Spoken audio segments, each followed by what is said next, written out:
যে খবরের দিকে এই মুহূর্তে নজর রাখবো, অত্যন্ত গুরুত্বপূর্ণ খবর। পাথর প্রতিমায় বিস্ফোরণ নিয়ে রিপোর্ট তলব, জেলা শাসকের থেকে রিপোর্ট তলব করলো নবান্ন। ঘটনা নিয়ে দ্রুত তদন্ত রিপোর্ট তলব।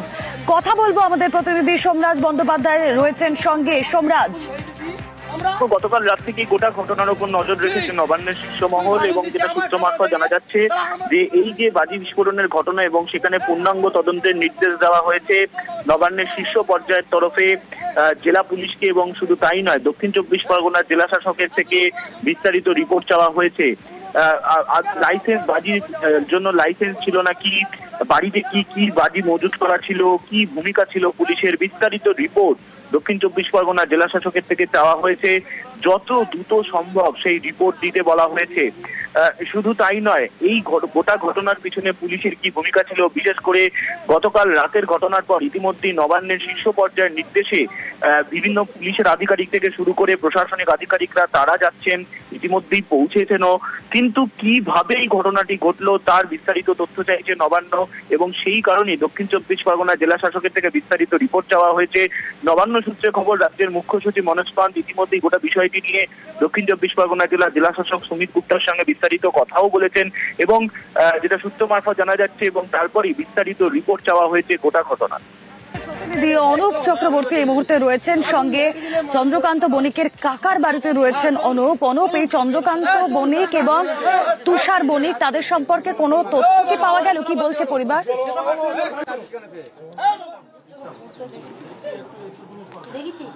তো চন্দ্রকান্ত বণিক এবং তুষার বণিকের কাকার যে বাড়ি, সেই বাড়ির কিন্তু একেবারে গতকাল ঠিক 3 হাত দূরেই কিন্তু গতকাল এই যে ঘটনা ঘটেছে, এবং অরিন্দম বণিক সহ তার যে আত্মীয়রা থাকে তারা কিন্তু একেবারে এখনো পর্যন্ত আতঙ্কের মধ্যে। তারা জানাচ্ছে তারা এই যে বাড়ি, কিছুক্ষণ আগে যে বাড়ির আমরা ছবি দেখালাম, এই ঘরের মধ্যেই কিন্তু অরিন্দম তার বাবা মার সঙ্গে এখানে ছিল, এবং ঠিক 8:32 যখন এই ঘরেই একেবারে পাশেই 3 হাত দূরে যখন বিস্ফোরণের ঘটনা ঘটে, তারপরে কিন্তু তিনিই প্রথমে উদ্ধার কাজের জন্য ছুটে যান এবং ঘটনার প্রথম পরিস্থিতি দেখেন।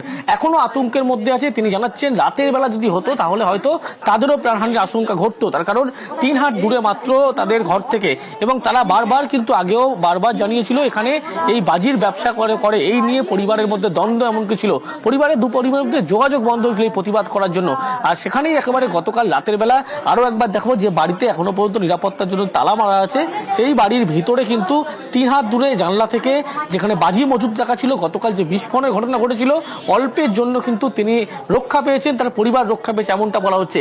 বারবার প্রশাসন থেকে শুরু করে প্রত্যেককে জানানো হয়েছিল, কেউ কোনো কর্ণপাত ব্যবস্থা নেয়নি, এবং গতকাল যে পরিস্থিতি হয়েছিল তারপরে কিন্তু এখনো আতঙ্কের মধ্যে তিনি আছেন, তার কারণ গতকাল যে পরিস্থিতি হয়েছিল তার পরিবারের কিন্তু ক্ষতি হতে পারত।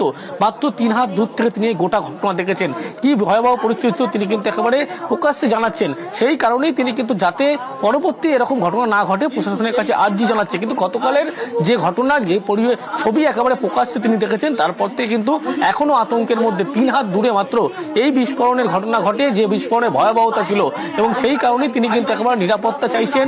আর পাশাপাশি তিনি জানাচ্ছেন যাতে এরকম ঘটনা না ঘটে প্রশাসন নজর দেয়, সেই কারণেই তিনি জানাচ্ছেন। বেশ, ধন্যবাদ অনুপ। আমরা যে ছবি দেখাচ্ছি আপনাদের প্রতি মুহূর্তে, পাথর প্রতিমা ঢোলাহাটের নানা ছবি আপনাদেরকে দেখাচ্ছি, এবং যে গোডাউনের ছবি গতকাল রাতেও আমরা দেখেছি, সেখানে এই বাজি বিপর্যয়ের পরও মজুত করা রয়েছে অনেক অনেক কিছু এখনো পর্যন্ত, বাজির মশলা, নিষিদ্ধ বাজি, সেগুলো সমস্ত কিছু রয়েছে এই গোডাউনে।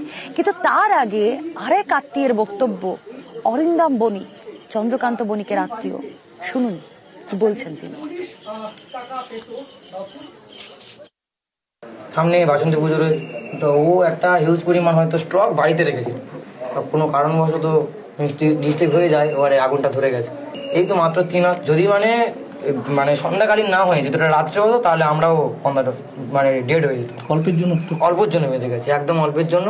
মানে মাকে নিয়ে আমি যদি বাইরে বার হয়ে না যেতাম, আর সব থেকে বড় কথা আমি তখন টিউশন করাচ্ছিলাম।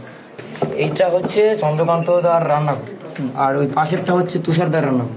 তুষারদার রান্নাঘরে সিলিন্ডারটা বাস্ট করেছে, আর চন্দ্রকান্ত দার রান্নাঘরের সিলিন্ডারটাকে আমরা পুকুরে ফেলে দিয়েছি, যেটা পুকুরে ভাসছে আপনারা দেখবেন। আর রুম যেটা বাস্ট হয়েছে, এই ধারের রুমটা চন্দ্রকান্ত দার রুম, ওই ধারের রুমটা হচ্ছে তুষারদার রুম। আর তুষারদার বাবা এবং ওনার ঠাকুমা ওখানে ওই রুমটা ছিল, যেটা অ্যালবেস্টার বাস্ট হয়েছে। এবারে বাস্ট যখন হয় একদম প্রথম আমাদের উঠোনে আমি গিয়েছি, তখন কেউ যায়নি, আমার হাতে ফোন ছিল, তখন আমি খেলা দেখছিলাম। হঠাৎ করে আমি গেটটা ঠেলে যখন ভিতরে যাই, তখন আমি জানলা থেকে দেখতে পাচ্ছি আমার বৌদি মানে শান্তনা আর বৌদির মেয়ে 6.5 মাসের যে বাচ্চাটা অস্মিতা, দুজনেই পড়ছে।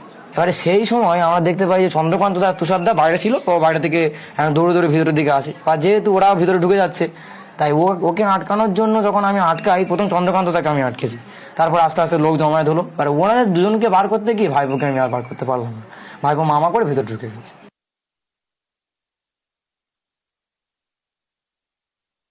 পাথর প্রতিমা দোলাহাটে যেখানে বিস্ফোরণের ঘটনা ঘটেছে বাজি তৈরির সময়, এবং সেই একেবারে চন্দ্রকান্ত বণিক তার যে বাজি কারখানা, সেই বাজি কারখানায় নিউজ 18 বাংলা।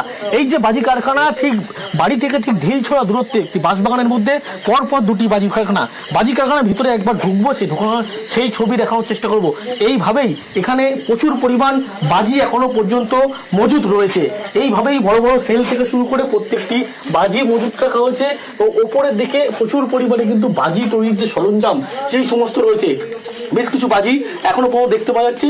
যে সেল যে তৈরি করা হচ্ছিল সেখানে বারুদ রাখা ছিল, সেই সমস্ত ছবি একেবারে চন্দ্রকান্ত বণিক তার যে বাজি কারখানা সেখানে হদিস। এবং বাজি কারখানার ভিতরে প্রথম যে বাজি কারখানা, সেই বাজি কারখানার ভিতরে ঘরের মধ্যে আরো একটি ঘর, সেই ঘরটায় ইতিমধ্যেই ঢুকে দেখানোর চেষ্টা করব। এই যে প্রথম ঘরে ঢুকলাম, ঘরে ঢোকার পরে ভিতরের দিকের অংশে এইভাবেই যদি আমি ঢুকে দেখানোর চেষ্টা করব, প্রচুর পরিমাণে এইভাবেই বাজি তৈরি করা হচ্ছিল। চন্দ্রকান্ত বণিক একেবারে এই বাজির ব্যবসা দীর্ঘ 7 বছর ধরে শুরু করে, 3 বছর ধরে একেবারে রমরমিয়ে বাজির ব্যবসা শুরু করে।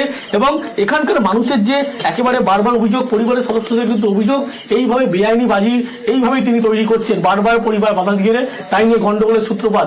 যে মারাত্মক পরিবার অভিযোগ করছে পুলিশের বিরুদ্ধে টাকা নিয়ে বাজি তৈরি হতো, বাজি কারখানায় মজুদ করা হতো বলে, এমনটাই কিন্তু তারা দাবি জানাচ্ছে। এবং এই যে পরপর যে বস্তাগুলো দেখাচ্ছি বাজি কারখানার ভিতরের ঘর, অন্দরের ঘরের ভিতরে কিন্তু এইভাবেই বাজি যে তৈরি করা হতো সেগুলো কিন্তু স্পষ্ট। এই যে বাজির বারুদ, পরপর বাজির যে বারুদ বস্তায় ভরা বড় বড় বাজি, এখনো পর্যন্ত এই বাজি আরো ক্যামেরা একবার দেখাতে বলবো ছবিটা। এই বাজির বারুদ কিন্তু এইভাবেই মজুদ করা রয়েছে। এইভাবেই বাড়ির ঠিক কাছে বাঁশবাগানের ঝোপের মধ্যে এইভাবে বাজির কারখানা, পরপর দুটি বাজির কারখানা একেবারে হদিস মিলল। সেই বাজির কারখানা চন্দ্রকান্ত বণিক, যার বাজির কারখানায় বিস্ফোরণের ঘটনা, আগুন লাগার মতো ঘটনা ঘটেছে, সেই বাজি কারখানায় নিউজ 18 বাংলা।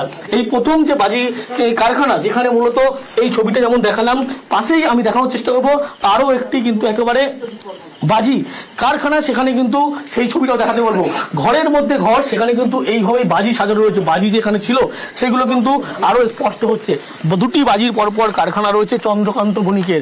এবং প্রথম বাজি কারখানা পরে দ্বিতীয় যে বাজি কারখানা ঢুকবো, সেখানেও কিন্তু যে বাজি যে তৈরি করা হচ্ছিল, বারুদের গন্ধ থেকে শুরু করে বারুদ রয়েছে মজুদ করা, এই প্রত্যেকটি জিনিস কিন্তু একেবারে নিউজ 18 বাংলার দর্শকদের জন্য দেখাবো। নিউজ 18 বাংলা একেবারে চন্দ্রকান্ত বণিকের বাজি কারখানায় যেভাবে বাজি তৈরি করা হতো, এই যে বারুদ এখনো পর্যন্ত প্রচুর পরিমাণে এখানে কিন্তু মজুদ করা রয়েছে ঘরের মধ্যে। শুধু তাই নয়, এই প্রত্যেকটি জায়গা কিন্তু একেবারে এখানেই চন্দ্রকান্ত বণিক তিনি বাজি তৈরি করাতেন। এই কারখানায় একাধিক শ্রমিক কাজ করত, এবং ছোট্ট যে ছিলেকোঠার ঘর, এই ঘর যেমন রয়েছে, পাশেই একটি বড় ঘর, সেখানে কিন্তু এইভাবেই বাজি তৈরি করা হতো।